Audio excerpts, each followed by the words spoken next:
از ابو سعید خدری رضی الله عنه روایت شده که پیامبر خدا صلی الله علیه و سلم فرمودند: در خواب دیدم که مردم را به من نشان می‌دهند در حالی که لباس‌های بر تن دارند.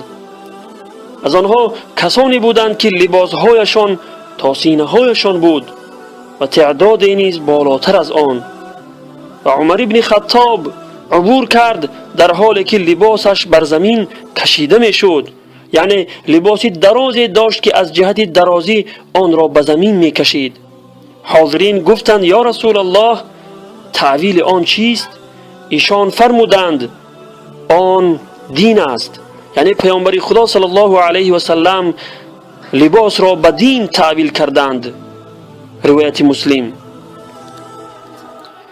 از عبدالله ابن عمر رضی الله عنهما روایت شده که رسول خدا صلی الله علیه و سلم فرمودند: در خواب دیدم که قدحی به من داده شد که در آن شیر بود. پس از آن نوشیدم تا اینکه حس کردم در نوک انگشتان من آب جاری می شود.